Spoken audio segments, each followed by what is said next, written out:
শুভ সন্ধ্যা। আমি মুনিরা Yusuf Mamy Nexus টেলিভিশনের ladies ক্লাবের নারীদের আড্ডায় আপনাদেরকে জানাচ্ছি সাদর আমন্ত্রণ। আমাদের এই আড্ডায় আমি তো আপনাদের সঙ্গী আছি, সাথে আরও সঙ্গী আছে যে নারীরা অনেকটা কঠিন পথ পার করে এসেছে এবং একটা সফল জায়গায় তারা অবস্থান করছে। তাদের সাথে গল্প হবে, আড্ডা হবে। গল্পের তো একটা বিষয় আমাদের থাকেই, সেটা শুরুতেই বলে দিচ্ছি।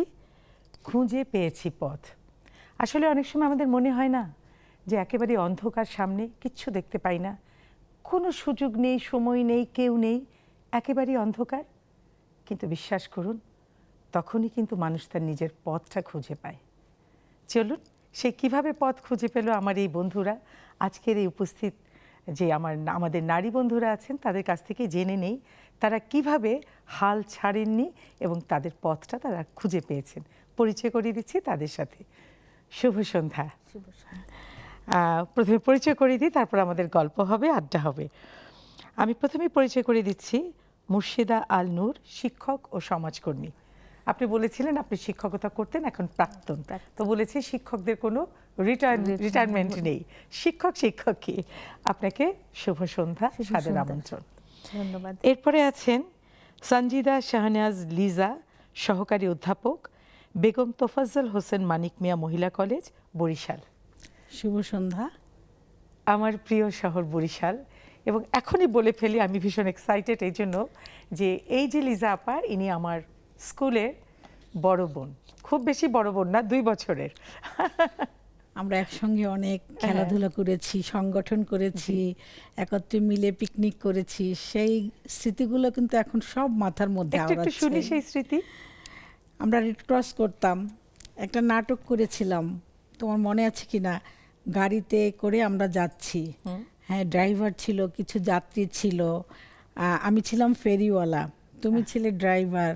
একটা টুল নিয়ে এইভাবে গাড়ির স্টিয়ারিং ঘোরাচ্ছিলে, হ্যাঁ, আর আমি এই যে দাঁতের মাজন বিক্রি করেছিলাম। হ্যাঁ, সেই স্মৃতিগুলো আসলে আজকাল ভীষণভাবে নাড়া দেয়, খুবই মনে পড়ে।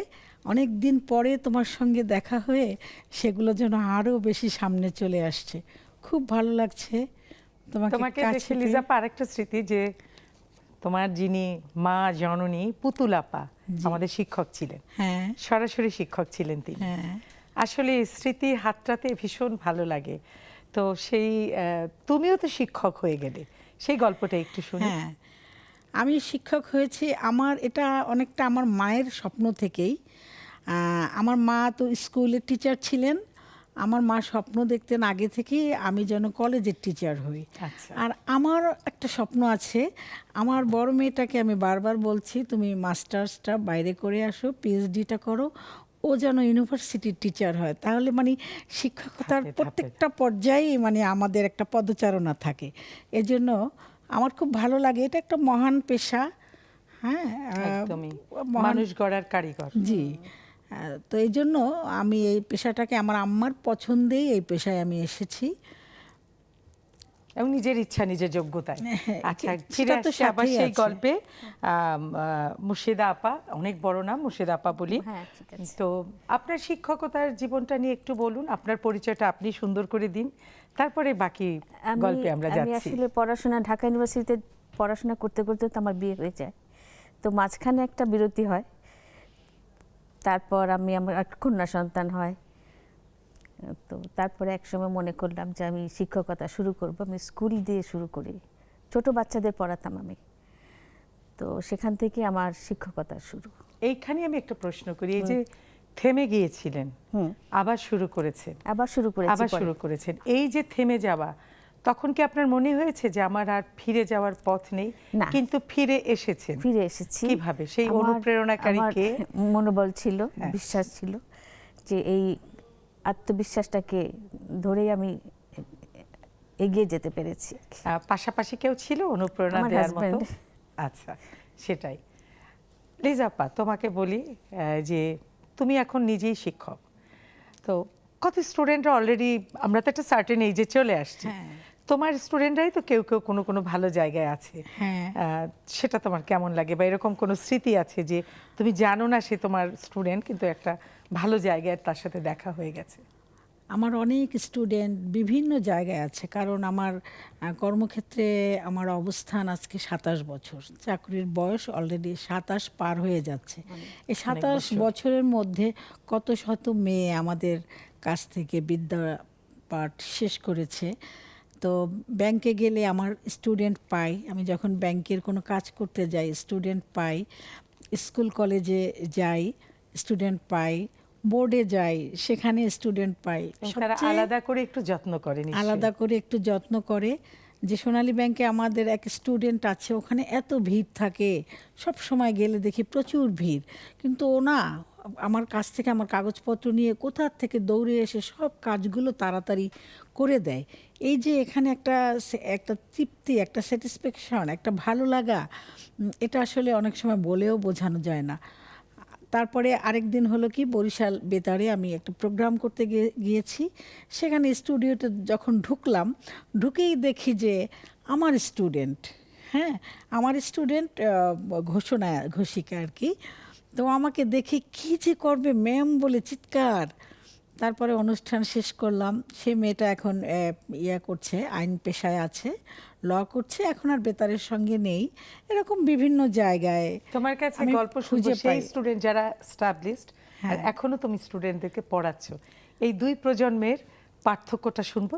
তার আগে আপার কাছে যাচ্ছি। হ্যাঁ। আপনি যে শিক্ষকতা পেশায় আসলেন,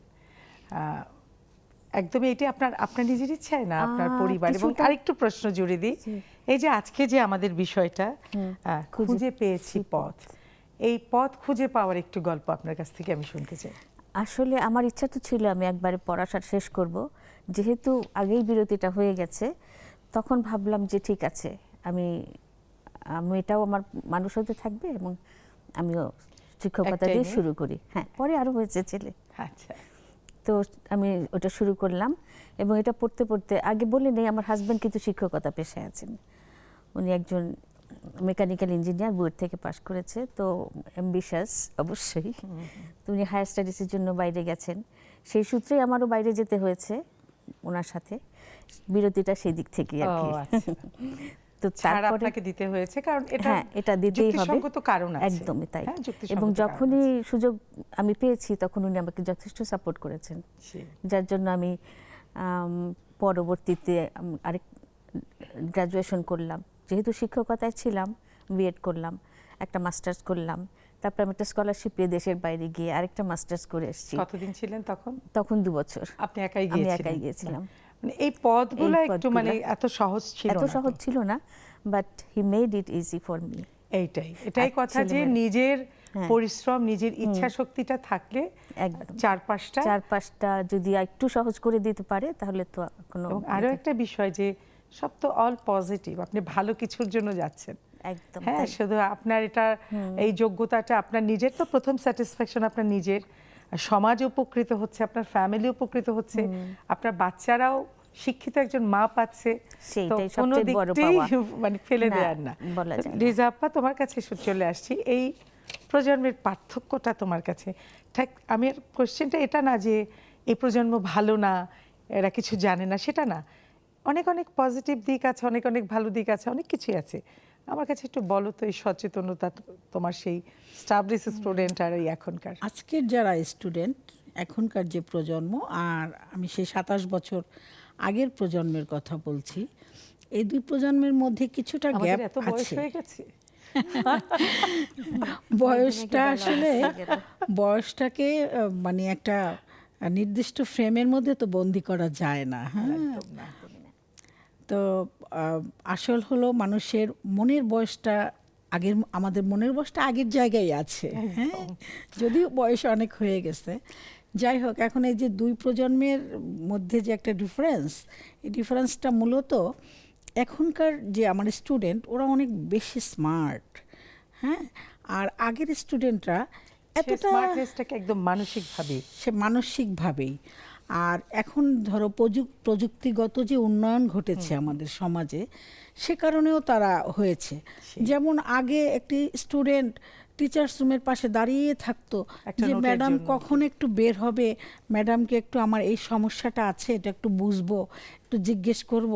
এখন তো তা না, এখন তারা গ্রুপে কল করে। আমাদের মানে 15 জন স্টুডেন্ট করে একটা গাইড টিচার আছে, ওই গাইড গ্রুপে ওরা কল করে, বিভিন্ন জন তার সমস্যার কথা বলে, ভয়েস মেসেজ দিয়ে রাখে। আমি আবার যখন দেখি আমি আবার ওদের সে সমস্যাগুলো সমাধান করে দেই। হ্যাঁ, এইভাবে। তারপরে আগের মেয়েরা একটু একটু ভয় পেত বেশি, এখনকার মেয়েরা তা না, ওই গেট থেকে দেখলেই হলো ম্যাম আসছে, দৌড়ে যাবে, ম্যাম আজকে আপনাকে খুব সুন্দর লাগছে, হ্যাঁ শাড়িটা এত সুন্দর। আগে টিচাররা পেতেন না। এই যে এই ভীতিগুলো আজকালকার জেনারেশনের মধ্যে একটু কম, তারা একটু টিচারদের সঙ্গে ফ্রেন্ডলি মিশতে চায়, তারপরে একটু ছবি করতে চায়। হ্যাঁ, যে কোনো অকেশনে মেয়েদের ভিড় পড়ে যায়, একটা ম্যামের সঙ্গে ছবি করব, সেটাকে আবার এই যে পোস্ট করবে। আবার যদি শিক্ষকের জন্মদিন যায় তখন একটু তারা ম্যাম খাওয়াতে হবে, ম্যাম খাওয়াতে হবে। তারপরে যে গতবার স্পোর্টসের সময় মেয়েরা যে কি এনজয় করেছে আমার কলেজে, বলার মতো না। তুমি তো জানো আমি ছোটবেলা থেকে ব্যান্ড বাজাতাম, তো আমার কলেজে স্পোর্টসের সময় ব্যান্ডের জন্য আলাদা কোনো শিক্ষক বাইরে থেকে নিয়ে আসে না, আমি শিখাই। একজন ডিসপ্লে করার জন্য একজন শিক্ষক নিয়ে আসে, আর আমি ব্যান্ডটা নিজেই শিখাই। এই ব্যান্ডের মেয়েরা স্পোর্টসের পরে ধরছে, ম্যাম আমরা অনেক কষ্ট করেছি, এখন আমাদেরকে খাওয়াতে হবে। কলেজের পাশে যে রেস্টুরেন্ট, সেখানে নিয়ে তাদের, আগে এগুলো চিন্তাই করা যায় না, তো সেখানে নিয়ে তাদের খাওয়াইতে হয়েছে, খাওয়ানো হয়, ছবি করা হয়, একসঙ্গে বসে মানে পাঠ্য বইয়ের বাইরেও কিছু আলোচনা হয়, বিশেষ করে ওদের ভবিষ্যৎ, ওদের পারিবারিক লাইফ, ওদের কনজুগাল লাইফ সম্পর্কে আমরা এখন ধারণা দিই। আগের মেয়েরা এটাকে ওইভাবে অ্যাকসেপ্ট করতো না, ওরা লজ্জা পেত বড় বেশি, পড়াশোনা করতে অনেক, কিন্তু একটু আত্মকেন্দ্রিক, একটু ইন্ট্রোভার্ট। হ্যাঁ, আমারই মনে আছে আমার যে ক্লাস 8-এর ক্লাসটা ছিল, তার 2টা পরেই তোমাদের ক্লাসের রুম ছিল। আমরা ওটা সামনে থেকে যেতাম না, ঘুরে মাঠে চলে যেতাম, অস্বস্তি লাগতো, টিচার তো অনেক পরের ব্যাপার। আচ্ছা আপা, আপনার কাছে যাই, যে স্বপ্ন দেখাগুলো এখন কেমন মনে হয় বাচ্চাদের মধ্যে, অনুপ্রেরণা, মানে তাদের স্বপ্নগুলো আমাদের স্বপ্নগুলোর মধ্যে তো অনেক পার্থক্য, যেহেতু শিক্ষকদের আমি জানি কখনো বয়স বাড়ে না, শিক্ষকদের বয়স থেমে থাকে, কেন সবসময় একই বয়সের স্টুডেন্টদের সাথে দেখা হয়। তো ওদের স্বপ্নগুলো কেমন, বা আপনারা কেমন করে ওদের স্বপ্নটা বুনে দেওয়ার চেষ্টা করতেন, পথ খোঁজা যেটাকে বলে? আমরা তো চাই যে ওরা একদম ভালোভাবে পড়াশোনা করে একটা ভালো লক্ষ্য নিয়ে সামনের দিকে এগিয়ে যাক, সেটা যতটা সহজ করে দেওয়া যায় সেই চেষ্টাই করি সর্বত্র। তো সবসময় সেটা অতটা সহজও হয় না, কারণ এখন তো ওই আপা যেটা বললেন, মানে লিজা যেটা বলল, সেটা হচ্ছে যে আগের চাইতে এখন অনেক তফাৎ হয়।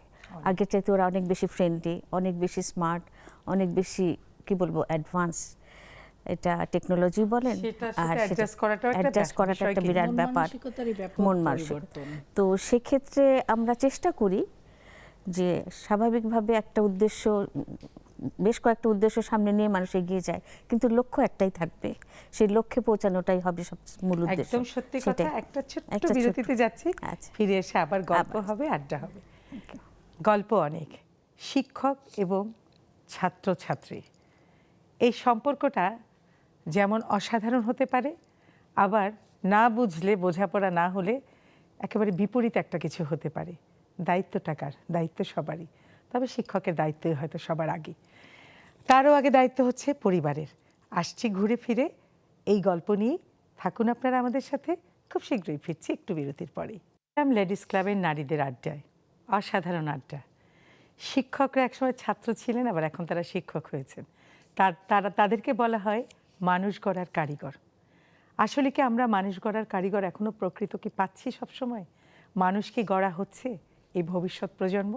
জানবো তাদের কাছ থেকে। তো আপনাকে আমি প্রথমে একটা প্রশ্ন করি, টার্নিং পয়েন্ট, আপনি বলেছেন যে আপনার অনেকগুলো টার্নিং পয়েন্ট আছে, অনেকগুলো টার্নিং পয়েন্ট আমাদের সবারই থাকে, কিন্তু কোন টার্নিং পয়েন্টে এসে আপনার মনে হয়েছে ইয়েস, এইটা আমার পথ, এটা আপনার পথ, কোনটা? যখন আমার বিয়েটা হলো, তো আমি ওই যে বললাম আমার হাজব্যান্ডের উচ্চশিক্ষার জন্য ওনাকে চলে যেতে হলো, অ্যাট দ্য সেম টাইম ওনার সাথে আমিও চলে গেলাম কিছুদিন পরে। তো ওখান থেকে 5 বছরের জন্য না, ইনিশিয়ালি ওটা 1.5 বছর ছিল মাস্টার্স করার জন্য। তো যখন ফিরে আসলো তখন এসে আমি আবার কন্টিনিউ করব, তখন আমার মেয়ে হবে, মানে বেবি হবে। তো যাই হোক তখন সেটাও আমি একটু ইন্টারাপ্ট করে, ওই 1.5 বছর কি কিছু করেছিলেন ওখানে? ওখানে যেমন আমার সেরকম কোথায় কিছু ছিলেন না, আপনি? আমরা ছিলাম AIT, Asian institute of technology, না, কোন দেশে? থাইল্যান্ডে। আচ্ছা, তো সেখানে যে কম্পিউটারের হ্যাঁ, উপরে ওটা তো কিছু ওখানেই, কাজ sorry. পড়াশোনা করতাম আর কি, উনি করতেন। তা তখন ওটা আবার টাইম দিতে হলো আমাকে উপর পর্যন্ত। তারপরে একটু বড় হলো যখন, তখন আমি আচ্ছা। ওই যে টার্নিং পয়েন্টটা বললাম, আমি ভাবলাম যে ও যখন একটু বড় হবে আমি আবার আমার পড়াটা শুরু করব। তো করতে গিয়ে দেখলাম যে অনেক নিয়ম কানুন চেঞ্জ করে দিয়েছে ঢাকা ইউনিভার্সিটি। তো ওদের ব্রেক অফ স্টাডি 2 বছর হয়ে গেছে, সেইভাবে ওরা নিতে পারছে না এখন। চেষ্টা করলাম, তারপরে ভাবলাম না আমি মন খারাপ শিক্ষক হয়েছিল? মন খারাপ হয়েছে, অনেক মন খারাপ একটু হয়েছে। কি মনে হলো হবে না, এরকম বারবার মনে হ্যাঁ হয়েছে? হবে, কিন্তু আমার হাজব্যান্ড সবসময় আমাকে পাশে থেকে সাপোর্ট দিয়েছে আর কি। তারপরে আমি ভাবলাম যে আমার বোনরা এক্ষেত্রে আমাকে খুব সহযোগিতা করলো, বললো তুমি স্কুলে আসো, আচ্ছা। স্কুলে এসে জয়েন করো, তুমি ভালো থাকবে। ব্যাস আমি স্কুলে জয়েন করলাম।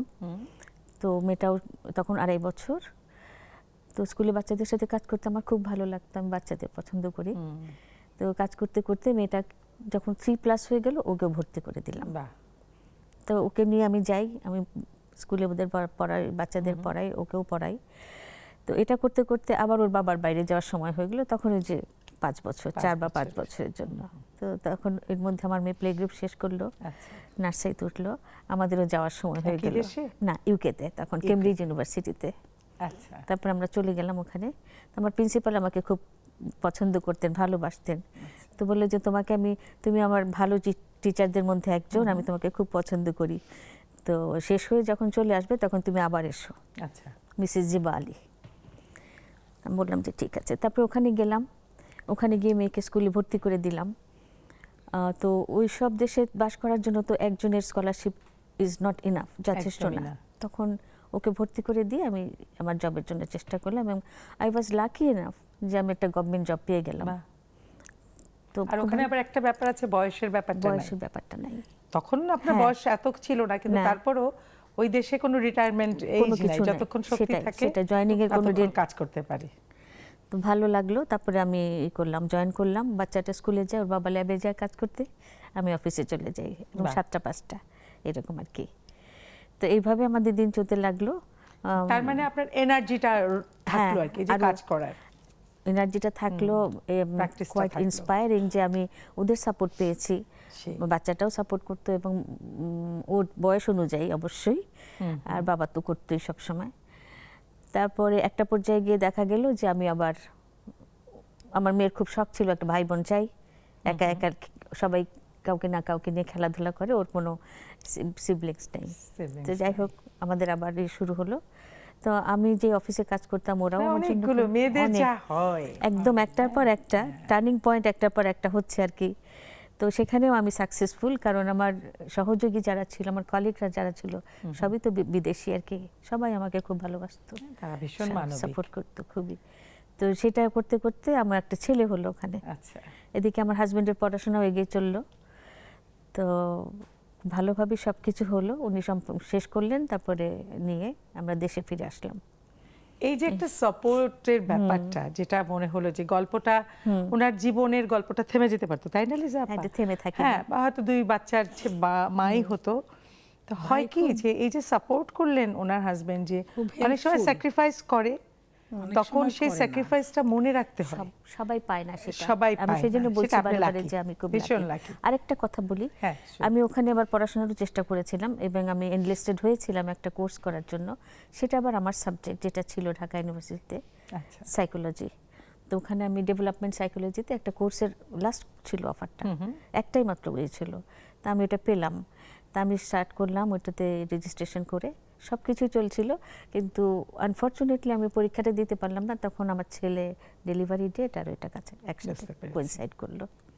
বাট আই ওয়াজ আলটিমেটলি সবই আপনার হয়েছে, সবই তবে হয়ে গেছে। আপনাকেই স্যালুট যে সাপোর্ট থাকে, কত কিছু হ্যাঁ। থাকে, কিন্তু নিজের ইচ্ছে না থাকলে সেগুলো সেটা হয় হবে না। না, হ্যাঁ। ইচ্ছা এবং চেষ্টা হ্যাঁ, দুটোই ইচ্ছা থাকতে এবং হবে। চেষ্টা।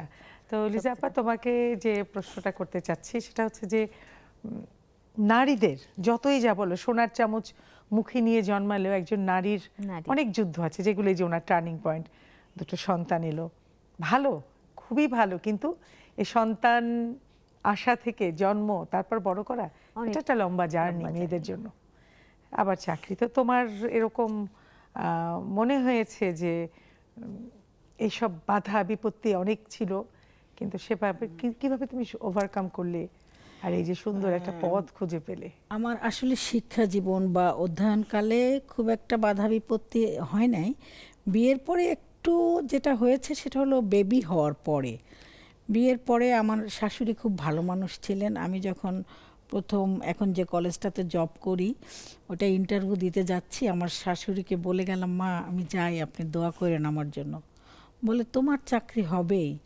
আমি বললাম, উনি মন থেকে মা চেয়েছেন। আপনি কেন, আপনি বুঝলেন কি করে যে আমার চাকরি হবেই? বলে তুমি কদিন ধরে যেই পড়াশোনা করছো মনে হচ্ছে তোমার ম্যাট্রিক পরীক্ষা। আমি মন থেকে দোয়া করি তোমার চাকরি হবেই। যাই হোক, চাকরিটা আমার হলো, জয়েন করলাম। কিন্তু বেবিদের নিয়ে কিছুটা সমস্যা হতো, কারণ আমার হাজবেন্ড, আমি সেম স্টেশনে চাকরি করতাম না। সে ঢাকা, কুমিল্লা, চাঁদপুর বিভিন্ন জায়গায় জব করেছে, অবশেষে 2005-এ ঢাকায় আসছে। সে থেকে চাকরি জীবনের শেষ পর্যন্ত ঢাকাতে ছিলেন। একটু এখানে আমি তোমাকে একটু থামাই, এটাও কিন্তু তোমার অনেক বড় স্যাক্রিফাইস এবং এক ধরনের অন্যরকম বাধা। এটা হচ্ছে দেখা যায় না, এই যে দুজনের স্টেশন দুই দিকে, দুই জায়গায়। হ্যাঁ, এই এবং এখন পর্যন্ত এরকমই তো চলছে। হ্যাঁ, তো এটা কিন্তু ম্যানেজ করা জানো তানো কথা না। এটা আসলে মনের জোর, সাহস, শক্তি, আগ্রহ সবকিছু মিলিয়েই হয়েছে। যেমন আমি মাঝে মাঝে ভাবি যে আসলে আমার তো এখন বয়স হয়েছে, আমি মানে ফোর্স মানে স্বেচ্ছায় রিটায়ারমেন্টে চলে যাই। যেহেতু 25 বছর হলেই তো যাওয়া যায়। কিন্তু আবার ভাবি যে থাক, আমার তো নিজস্ব একটা জগৎ আছে, নিজস্ব একটা আইডেন্টিটি বাচ্চারা তো আছে। অলরেডি বড় হয়ে গেছে। ওরা তো বড় হয়ে গেছে, ওরা যখন ছোট ছিল সেই কষ্টের সময়টাতে পার করে এসেছি। এটাই। এখন আর এটুক কষ্ট সহ্য করা যায়, কারণ আমাদের চেয়েও আমার আম্মাকে যেহেতু তুমি চিনো, হ্যাঁ, আম্মা তো অনেক কষ্ট করে পড়াশোনা করেছে, ম্যাট্রিক পাশ করেছে, তারপর বিয়ে হয়েছে। ইন্টারমিডিয়েট পড়েন তখন আমি হয়েছি, আমি তো আম্মার বড় সন্তান। আম্মা ইন্টারমিডিয়েটের পিকনিকে গেছেন আমাকে কোলে নিয়ে, ভাবা যায়। তারপরে আমার আরও 4টা ভাই বোন হয়েছে, তারপর আম্মা ডিগ্রি, মাস্টার ডিগ্রি, বিএড করেছেন, চাকরি করেছেন, শ্বশুর বাড়িতে বড় বউ, বাবার বাড়িতে বড় মেয়ে। হ্যাঁ, এখানে তার যদি মনের শক্তি, সেটাই। সাহস, হ্যাঁ, আমার চোখের সামনে ভাসছে আপা, একদম স্লিম, কি সুন্দর, খুব মানে অ্যাক্টিভ ছিলেন, উদ্দীপনা, শিক্ষকের মতো লাগতো। মোটা ফ্রেমের একটা চশমা পরতেন, চশমা পরতেন। হয় একটা বেনি, একটা খোপা, একটা মানে একবার সুতির একটা শাড়ি সুন্দর করে, চোখে ভাসছে। আগে শিক্ষিকার অভাবে এবং একদম। সাথে সাথে আমার আব্বারও খুব মানে সেও খুব হেল্পফুল ছিলেন। আব্বা 3টার পরে আর অফিস যেতেন না, একবারে 3টা পর্যন্ত, লাঞ্চের পরে আবার অফিসে যায় না, আব্বা লাঞ্চের সময়টা একবারে অফিস করে 3টায় বাসায় আসতেন। আচ্ছা, তো আব্বা বাকি সময়টা আমাদের খুব টেক কেয়ার করতেন। যেহেতু আম্মা স্কুল থেকে আসতে আসতে 4:30 5টা বেজে যাবে, ওই সময়টা আব্বা কিন্তু আমাদের অনেক কাজ করে দিতেন, যেটা সাধারণত আমরা দেখে থাকি ঘরের স্ত্রীরা করে থাকে। আব্বা আম্মার সেই কাজগুলো সব সময় করে দিতেন। এটা দেখে দেখে মানে আব্বার প্রতি আমাদের শ্রদ্ধাবোধটা অনেক বেড়ে গেছে। হ্যাঁ, সেই। তো বাবাদের এই গল্পগুলো তো সবাই জানে না। সবাই জানে না। আমরা আসলে এরকম বাবাই পেয়েছি, তাড়াতাড়ি বাসায় ফিরতেন, অনেক কাজ করে দিতেন। আমার আব্বা অনেক হেল্প করতেন। আসলে এগুলো কিন্তু অনেক ভালো লাগে, এগুলো সবার শোনা উচিত। সবাই কিন্তু এটা করে না, কেউ করে কেউ করে না, কিন্তু আসলে প্রত্যেকেরই আমাদের সমাজে না, টোটাল ওয়ার্ল্ডের যদি আমরা জরিপ করি দেখতে পাই একটি পুরুষের চেয়ে একজন নারীর কাজ অনেক বেশি, অনেক অনেক বেশি। কারণ আমরা দেখি যে একজন কর্মজীবী নারী, সে তার কর্মস্থলে যাবে, সে কর্মস্থলে যাওয়ার আগে বাড়ির অর্ধেক কাজ গুছিয়ে যান, একদম। এসে বাকিটা করেন। আর একজন কর্মজীবী পুরুষ এসে সরাসরি নিজের রুমেও ঢুকতে পারেন না, হ্যাঁ, কিচেনে চলে যায়। কিচেনে চলে যায়। একজন পুরুষ এসেই বলতে থাকে টেবিলে ভাত লাগাও। হ্যাঁ, মা থাকুক ঘরে, বোন থাকুক, ওয়াইফও কিন্তু কর্মস্থল থেকে আসছেন, কিন্তু সে কিন্তু তাড়াহুড়া করে ওই কাজ নিয়ে ব্যস্ত হয়ে যাচ্ছেন। পাশাপাশি বাচ্চা লালন পালন করা, সেই একদম কি বলবো, দোলনা থেকে শুরু করে একদম। একদম শাসক হওয়া পর্যন্ত কিন্তু মায়ের একটা অবদান অপরিসীম, বিশাল বলে না অবদান। 10 হাতের দুর্গা, মানে একেবারেই 10টাই হাত মায়ের আসলে, দশভুজা। এছাড়া সম্ভব হ্যাঁ। না, এছাড়া সম্ভব না। আপা আপনি কিছু কথা আপনি বলেন, এটা আমি শেষেও কিছু শুনবো, যে এই যে পথ খুঁজে পাওয়া, এই যে টার্নিং পয়েন্ট, অনেক গল্প শুনলাম, এই যে আমাদের মায়েদের গল্প, আমরা তো মায়েদের এগুলো দেখে, বাবাদের এসব দেখে দেখে শিক্ষক, আমরা খুব লাকি পারসন এরকম পেয়েছি। কিন্তু এখনকার বাচ্চারা কিন্তু মাকেও ঠিক মতো পায় না, মাও ব্যস্ত, সবাই ব্যস্ত এখন, সবাই মায়েরা, ব্যস্ত। মা সেরকম বাবা দুজনকে আগে কাজ এক করতে সময় হয়। গৃহ শিক্ষক ছিল, হ্যাঁ সেরকম শিক্ষক পেতো, বা বড় ভাই, বড় বোন, চাচা, জয়েন্ট ফ্যামিলি, অনেক কিছু কিন্তু অনেকগুলো বাচ্চারা ভাই বোন পাচ্ছে না। থাকলে আমরা যেটা শুধু হয়। বাচ্চাদের দোষ দিচ্ছি, ওরাও কিন্তু বঞ্চিত, বঞ্চিত। এর মাঝেও যে বাচ্চারা যখন ভালো রেজাল্ট করে, একটা ভালো বাচ্চা হয়, এটা কিন্তু যেন তেন কথা না। আর এখন পৃথিবীর সব দরজা জানালা খোলা, কোন সাইটে কে কখন ঢুকে একটা মোবাইল, এটা সেটা অনেক কিছুই হতে পারে। তো আপনি অভিজ্ঞতা তো অনেক, হ্যাঁ, আপনি ইউকেতেও দেখেছেন, থাইল্যান্ডে দেখেছেন, বাংলাদেশে দেখেছেন, ওভারঅল সব মিলিয়ে কিছু একটা বলেন আপনি, শুনি আমি। কি শিক্ষার ব্যাপারে বলবো? হ্যাঁ, এই যে প্রজন্মের ব্যাপারগুলো আমাদের সময় তো আমরা একভাবে মানুষ হয়েছি, আমাদের বলে মা লাভ বাবা, হবে না, হ্যাঁ, বলে জেনারেশন লাভ হবে। জেনারেশন গ্যাপ থাকবে। জেনারেশন গ্যাপ থাকবেই। আর সামাজিক, অর্থনৈতিক এই দুটা জিনিসও অনেক বেশি ইয়ে করে আর কি, ম্যাটার করে। ম্যাটার করে। তো সামাজিক অবস্থা এবং অর্থনৈতিক অবস্থার সাথে তাল মিলিয়ে একটা সংসারে ছেলে মেয়েদের মানুষ করা বাবা মার জন্য একটা কঠিন পরীক্ষার মতোই আর কি। সেই দায়িত্বটা পালন করতে গিয়ে অনেক সময় অনেক সমস্যাও তৈরি হয়। আর যে পরিবারে অনেক ছেলে মেয়ে, অনেক ভাই বোন থাকে, ওই যে যেটা বললো যে অনেকগুলো ভাই বোন, মা সময় দিতে পারতো না, বাবাও শেয়ার করতেন। তো সেটা আমার পরিবারেও দেখেছি। আমার বাবাও কিন্তু আমার মাকে অনেক সাহায্য করতেন, উনি একজন সরকারি কর্মকর্তা ছিলেন। আমার বাবা অবশ্য কোনো চাকরিতে প্রথম দিকে জয়েন করেননি, কারণ একটু ইয়ে ছিল আর কি, বাচ্চা কাচ্চা মানুষ করতে গিয়ে। পরবর্তীতে চাকরিতে জয়েন করেছেন, এটা ইয়ে আর কি, সামাজিক কর্মী হিসাবে। কিন্তু ওনার সংসারের প্রতি ওনার দায়িত্ব, কর্তব্য, গৃহকর্ম থেকে শুরু করে ওনারা সব কিছুই করেছেন ঠিক মতন। তো এইভাবেই আমরা বড় হয়েছি। কিন্তু এখনকার পরিপ্রেক্ষিতে তো সেটা হয় না। আমি নিজেই যখন আমার বাচ্চাদের মানুষ করতে গেলাম, দেখলাম যে জিনিসটা অনেকটাই অন্যরকম। তো সেভাবেই আমাকে চলতে হয়েছে আর কি। তো ওদের ইচ্ছা অনিচ্ছার প্রাধান্য দিতে হয়। একদম। এখন বন্ধু হতে হয়। হ্যাঁ, বন্ধু। তো সেটা তো পার হয়ে গেল, দুজনে মানুষ হয়ে গেছে। আর এখনকার জেনারেশন আমি দেখি আমার নাতি নাতনিদের, আমার মেয়ে এবং মেয়ের জামাই, ওরা কিভাবে স্ট্রাগল করে এবং কিভাবে হ্যান্ডেল করে। তো সেটা একটা বড় গ্যাপ আর কি। বাট ওইটাও একটা কিছু ভালো কিছু ঠিক আর কি আছে, দেখার এই মতো। গল্প শুনবো। হ্যাঁ। গল্প শুনতে শুনতে হয়তো অনেক পথ, যারা এখনো পথ খুঁজে পাচ্ছে না, মনে হচ্ছে হতাশ, কিন্তু কথা তারাও একটাই যে সেই- হাল ছেড়ে দিতে হয় না। হ্যাঁ সেটাই। আমরা আত্মবিশ্বাস ফিরে নিয়ে। আসছি। দর্শক, একটু পরে আমাদের জুমের বন্ধুরাও চলে আসবে। এখানেই স্ক্রিনে আপনারা দেখতে পাবেন জুম আইডি পাসকোড। আপনারা নারীরা যুক্ত হতে পারেন আমাদের এই লেডিস ক্লাবে নারীদের আড্ডায়। এখন একটা ছোট্ট বিরতিতে যাচ্ছি, ফিরে আসছি খুব শীঘ্রই। আরও গল্প হবে, আরও আড্ডা হবে। খুঁজে পেয়েছি পথ, অথবা খুঁজে পেলাম পথ, কিন্তু শুনতে শোনায় একটা ছোট্ট শব্দ, অথচ এই পথটা খুঁজতে অনেক চড়াই উতরাই পার হতে হয় সবাইকে, বিশেষ করে একজন নারীকে অনেক বেশি। এটা একটা ছোট্ট শব্দ হলো, এর উপলব্ধিটা অনেক বড়। তো আবার ফিরে যাচ্ছি সেই আড্ডায়। আর পাশাপাশি যদি আমাদের জুমের বন্ধুদের পেয়ে যাই, তাহলে তো আড্ডাটা আরও জমে যাবে। নিশ্চয়ই তারা আসবে, অপেক্ষা করছি তাদের জন্যে। লিজা আপা, আপনাকে যদি বলি যে ছোট্ট লিজা আপনার সামনে দাঁড়িয়ে আছে, সেই ছোট্ট লিজাকে আপনি এই মুহূর্তে কি বলতেন বলেন তো? সেই স্টুডেন্ট লিজা, শিক্ষক লিজা, তাকে কি বলতো বলেন?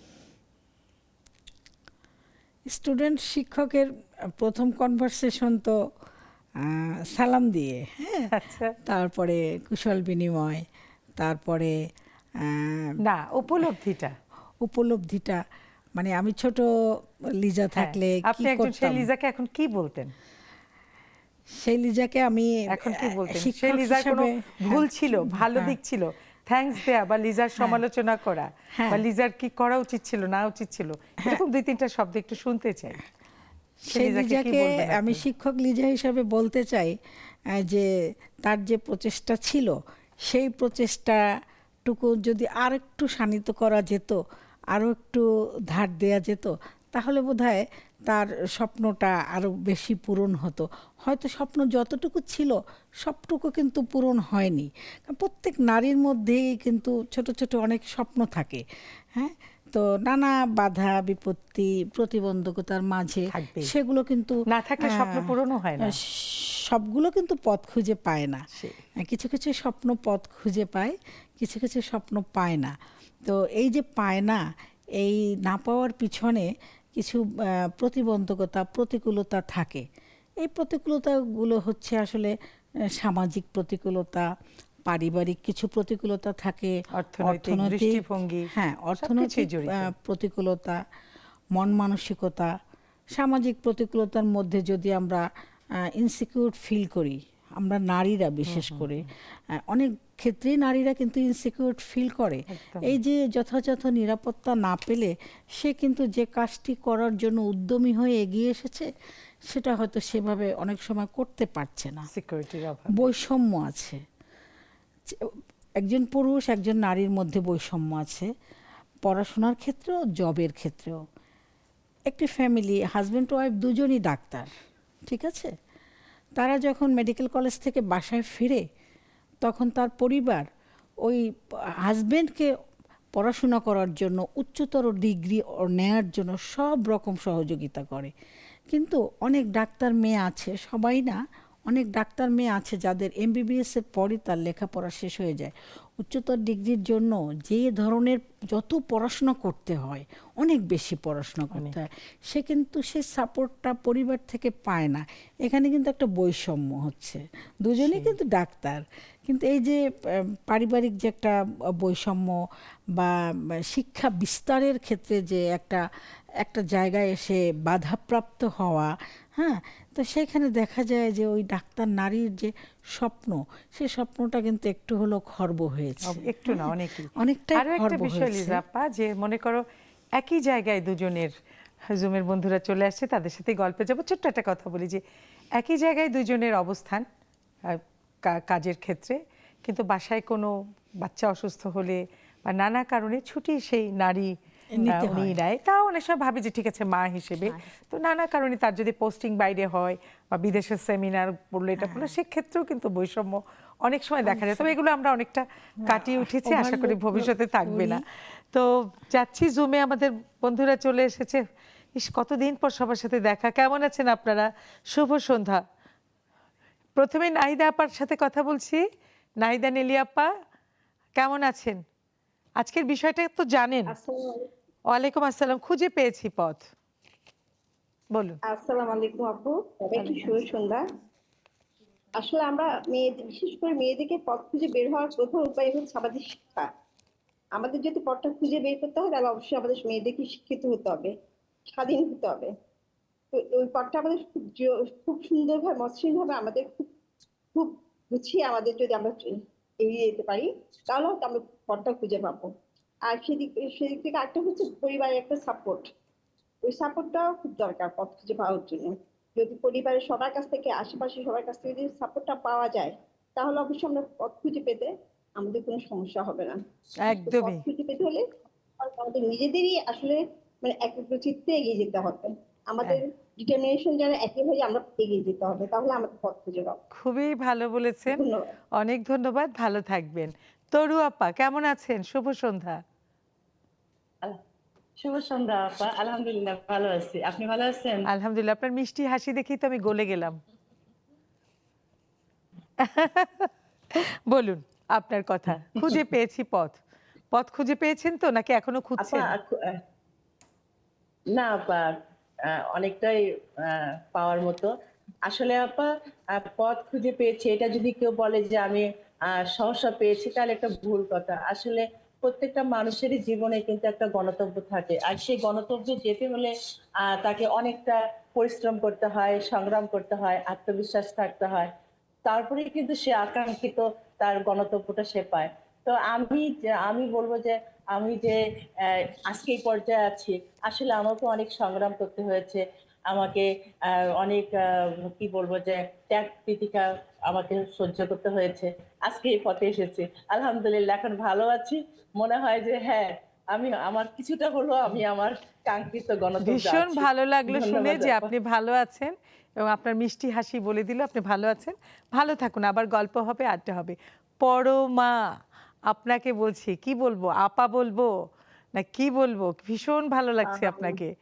হ্যাঁ আপা বলুন আমি আজকের বিষয়টা নিয়ে। আমি শুভ আপনাদের সন্ধ্যা। সবাইকে ওই যে আমি শুভ সন্ধ্যা, সবাইকে সালাম জানাচ্ছি এবং ওয়ালাইকুম অতিথি আসসালাম। শিক্ষকদের আমি আন্তরিকভাবে বেশি ভালোবাসি এবং তার জাতি গড়ার কারিগর তারা, তাদেরকে তো আমাদের সম্মান করতেই হবে। তবে আমাদের লাইফে আমরা বিশেষ করে আমার লাইফ যদি বলতে চাই তাহলে অনেকগুলি কথা আসে এর মধ্যে। তো এত সময় পাওয়া যদি আপুর সময় দেন তাহলে বলবো।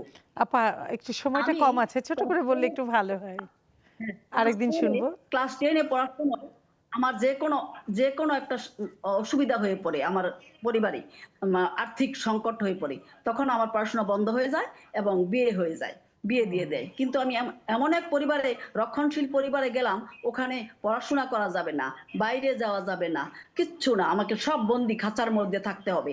তখন আমি নিজে নিজে গোপনে পড়াশোনা করতাম, গোপনে পড়াশোনা করে তারপর আমি আস্তে আস্তে আস্তে আস্তে এগিয়ে গেলাম। কিন্তু আমার জীবন সাথী বুঝতে পারলো যে এই মানুষটা তো পড়াশোনা করতে চায়, সে আমার জীবন সাথী একজন চাকরিজীবী, কিন্তু সেও ওই তাদের পরিবারের মতোই অনেকটা। কিন্তু আমি অনেক সংগ্রাম, গোপনে গোপনে লেখাপড়া করে আমি এতটুকু এসেছি। এ জীবনে এখনো আমি সংগ্রাম করে যাচ্ছি, লড়াই করে যাচ্ছি। আমি নিজে আমি কারোর উপর নির্ভর নই, আমি একা নির্ভর এবং আমার একাই পথ খুঁজে নিয়েছি, একাই পথ চলছি। বাহ, আপু, আপনাকে এইটুকুই স্যালুট। বলবো। ভীষণ ভালো লাগলো আপনার এই কথাগুলো। আজকে যারা শুনছে সত্যি তাদের মনে গেঁথে নেওয়া উচিত। আমরাও জানলাম, মানে আসলে থেমে থাকতে নেই। আপনাকে দেখেই মনে হচ্ছে আপনি অনেক সাহসী, উদ্যমী। আপনি এভাবেই থাকুন, ভালো থাকুন। আমাদের সবার লেক্সাস লেডিস ক্লাবের পক্ষ থেকে আপনার জন্য অনেক অনেক ভালোবাসা, শুভকামনা। আপনার গল্প আরও শুনবো। সোমা, সোমা আমাকে শুনতে পাচ্ছেন? সরি, সোনিয়া। সোনিয়া, আপনি আমাকে শুনতে পাচ্ছেন? জি আপু, হ্যাঁ আসসালামু বলুন। আলাইকুম। ওয়ালাইকুম আসসালাম। আজকের বিষয়টা তো জানেন, একটু সুন্দর ছোট্ট করে বলে ফেলুন। অ্যাকচুয়ালি আপু, মানে প্রত্যেকটা মানুষই সংগ্রামী, এবং যেটা যে আপু বললো যে একা একা যুদ্ধ মানে করছে, মানে প্রত্যেকটা মানুষের যার যার নিজ থেকে, যার যার নিজের জায়গা থেকে এক একজন এক এক রকম ভাবে সংগ্রামী। যেমন আমি একটা সময় বিজনেস করতাম, এখনো করি, আমি একজন উদ্যোক্তা। তখন আমি এই উদ্যোগের মাঝে আমি নিজে পথ খুঁজে পেয়েছিলাম। তখন তারপর লেডিস ক্লাব আসলো, লেডিস ক্লাবের মাধ্যমে আমি আমার অনেক বন্ধু পেলাম। আমি একটা সময় খুব একা ফিল করতাম, যেহেতু আমি একজন আমার হাজবেন্ড বিদেশে থাকে, মানে আমি একজন প্রবাসীর ওয়াইফ, সেক্ষেত্রে আমার একা একাই থাকতে হয় একটা বেবি নিয়ে। তখন আমি লেডিস ক্লাবকে আমি আমার জীবনের একটা পার্ট হিসেবে ধরে নিলাম, এবং এখানে আমি অনেক বন্ধু পেয়েছি এবং পথ চলতে আমার অনেক সহজ হয়েছে। দেন এখনো আমি লেডিস ক্লাবের সাথেই আছি, কিন্তু নিজের ব্যস্ততার কারণে অনেক সময় জয়েন হতে পারি না। এটা হয়তো আমার একটা ব্যর্থতা। আই এম রিয়েলি সরি এই কারণে যে আমি আমার সময় এবং সুযোগ একসাথে পাচ্ছি না, কারণ এই সময়টা আমি আমার হাজবেন্ডের সাথে মানে কথা বলি, ও এই সময় আমাকে কল দেয়, আর এই কারণে আমি মানে লেডিস ক্লাবে জয়েন হতে না পারি না, না। কোনো সমস্যা এখন নেই। ইতালিতে 1 ঘন্টা পিছিয়ে গেছে, তো মানে আগে হ্যাঁ গেছে, হ্যাঁ, এই কারণে আমি হয় কি, ও আমাকে 1 ঘন্টা আগে কল দেয়, এই কারণে আমি আজ থেকে আবার জয়েন হতে পারছি। বাহ। ইনশাল্লাহ জয়েন হবো এবং আমার এই মসৃণ পথটাকে আরো বেশি মসৃণ করব ইনশাল্লাহ। অবশ্যই পারবেন, অবশ্যই পারবেন। ভালো লাগলো যে আপনার একাকিত্ব এখন নেই এই লেডিস ক্লাবকে পেয়ে। ভীষণ ভালো লাগলো জেনে। লেডিস ক্লাব আপনার সাথে সবসময় আছে, আপনিও থাকবেন। অনেক অনেক শুভকামনা। একটা ছোট্ট বিরতিতে যাচ্ছি, ফিরে আসছি আবার গল্প আড্ডায়। একটা ছোট্ট বিরতি, আবার ফিরে আসছি খুব শীঘ্রই। খুঁজে পেয়েছি পথ। আসলে এই খুঁজে পাওয়া পথটা যেমন মসৃণ না, কিন্তু পথটা খুঁজে পেলে অনেক আনন্দের। সেটাই হচ্ছে সাকসেস। তখন আমরা পিছনে সব পাওয়া না পাওয়া, নানা ধরনের প্রতিবন্ধকতা সবই ভুলে যাই। আজকে সেরকম ভুলে যাওয়া দুজন আমরা সঙ্গী পেয়েছি যারা পথ খুঁজে এখন নিজেদের একটা সুন্দর মসৃণ একটা জায়গায় দাঁড়িয়ে আছেন। এবং আজকে আমাদের যারা জুমে যে বন্ধুরা আছেন ঠিক তাদের গল্প সেরকম, তারা পথ খুঁজে পেয়েছেন, অনেক সংগ্রাম করেছেন। জীবন এটাই, সংগ্রাম করতে হবে, তবে থেমে যাওয়া যাবে না। তো আমাদের তো জমে কি আর কেউ এসছে? ও আচ্ছা, একটু নার্গিস আপা আসছে, ওনার সাথে গল্প করে নিই। নার্গিস আপা আপনি সোজা হন। আচ্ছা নার্গিস আপা আপনি একটু স্ক্রিনটা ঠিক করেন, আপনার সাথে আসছি গল্পে। আপনার স্ক্রিন বাঁকা হয়ে আছে। লিজা আপা, একটু আগে গল্প করছিলাম যে গল্প একটু কম করব, তোমরা নাকি একটু গান করবে। তো গান করো দুজনে একসাথে না আলাদা? একসাথেই করি। একসাথে করি, পরে যেহেতু চার দুই আমরা গান একটা শোনাবো কেউ আর তো কি। আসলে ওভাবে গান ভালো জানি না, এখানে আড্ডায় একটু গান না করা। অসুবিধা নেই, আমি একসাথে হ্যাঁ, একশোই দেবো। আচ্ছা ধন্যবাদ। কিছুদিন আগে আমাদের বাঙালির যে ঐতিহ্যবাহী যে এই তো, আচার 4-5 দিন হলো। সংস্কার অনুষ্ঠান হয়ে গেল পয়লা বৈশাখ, আমরা বৈশাখেরই একটা গান করার চেষ্টা করি। হ্যাঁ চেষ্টা করো। রেডি 1 2 3। এসো হে বৈশাখ এসো এসো, এসো হে বৈশাখ এসো এসো, তাপস নিঃশ্বাস বায়ে মুমুর সরে দাও উড়ায়ে, বৎসরের আবর্জনা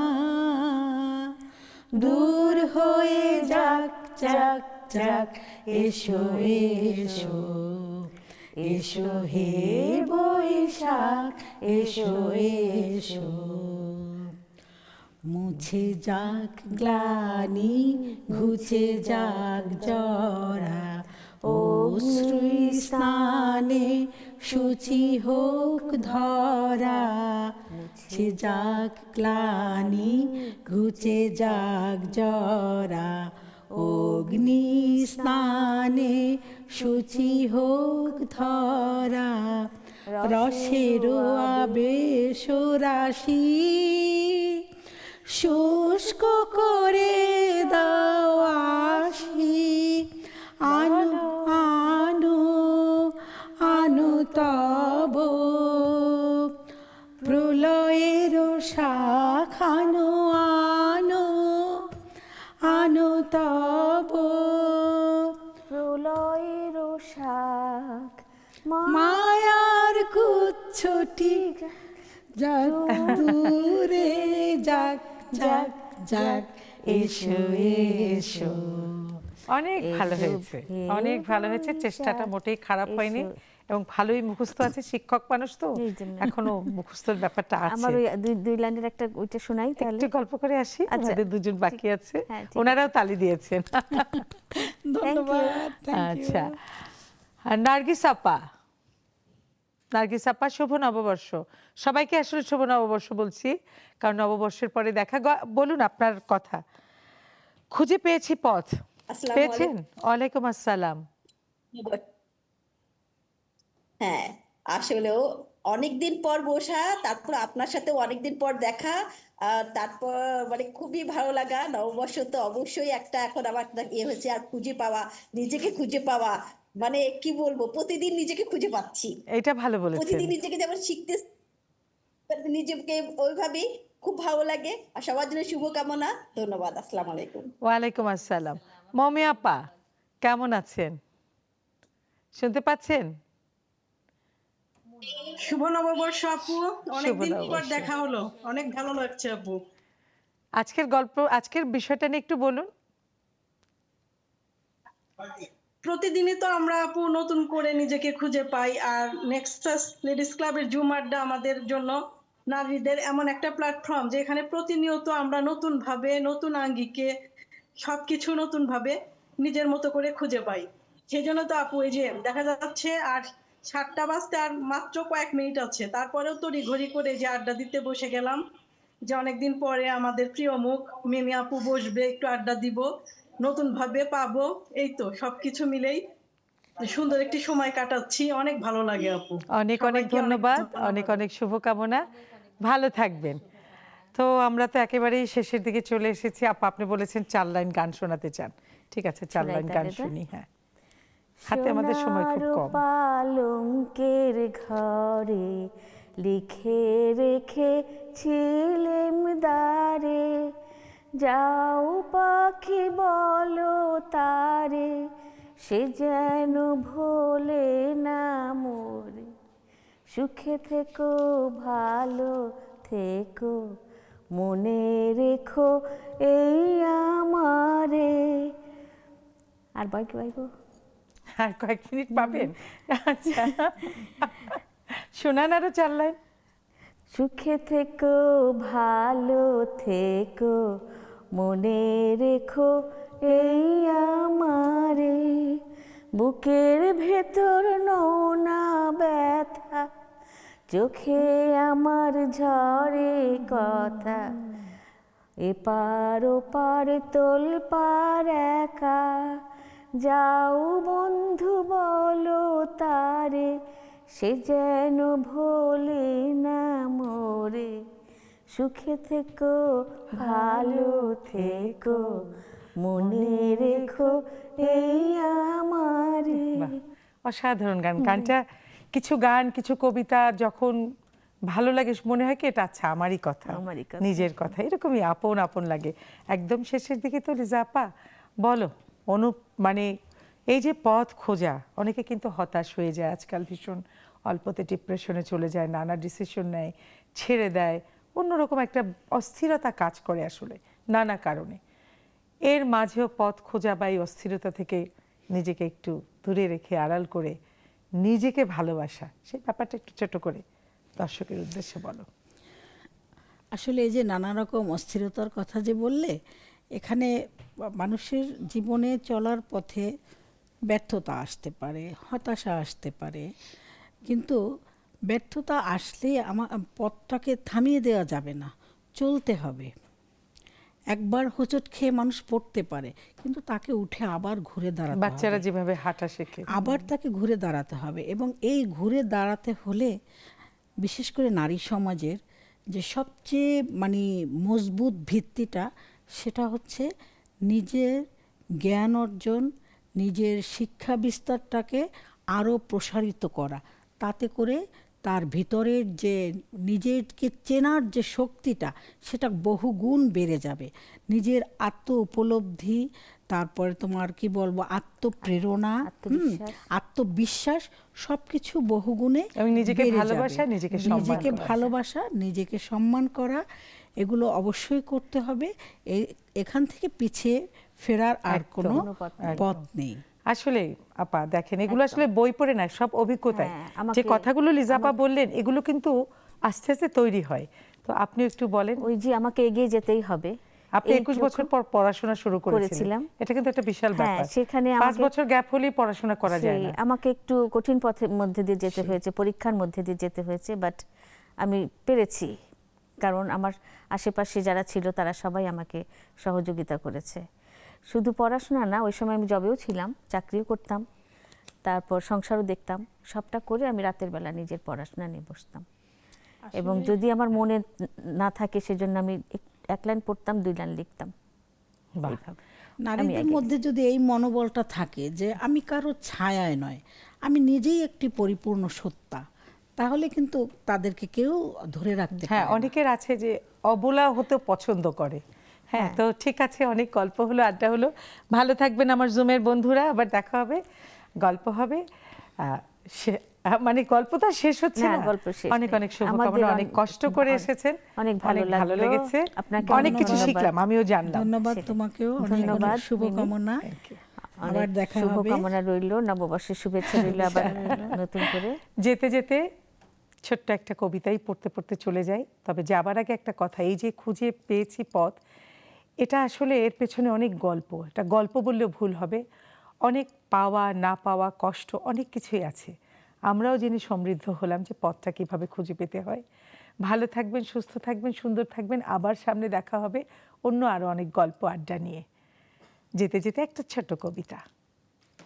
রুদ্র, তোমার দারুণ দীপ্তি এসেছে দুয়ার ভেদিয়া, বক্ষে বেজেছে বিদ্যুৎ বাণ, স্বপ্নের জাল ছেদিয়া। ভাবিতেছিলাম উঠি কি না উঠি, অন্ধ তামস গেছে কিনা ছুটি, রুদ্ধ নয়ন মেলি কিনা মেলি, তন্দ্রা জরিমা মাজিয়া। এমন সময় ঈশান তোমার বিষাণ উঠেছে বাজিয়া। বাজিরে গরজি বাজিরে, দগ্ধ মেঘের রন্ধ্রে রন্ধ্রে, দীপ্ত গগন মাঝিরে, চমকি জাগিয়া পূর্ব ভুবন, রক্তবদন লাজিরে। ভৈরব, তুমি কি বেশে এসেছ? ললাটে ফুঁসেছে নাগিনী, রুদ্র বিনায় এই কি বাজিল, সুপ্রভাতের রাগিনী। ব্যথায় ভুবন ভরিছে, ঝরঝর করি রক্ত আলোক গগনে গগনে ঝরিছে। কেহ বা হাসিয়া উঠেছে কাঁপিয়া, কেহ বা স্বপনে ডরেছে। সবার জন্য অনেক অনেক শুভকামনা। ভালো থাকবেন, সুন্দর থাকবেন। নববর্ষের শুভেচ্ছা।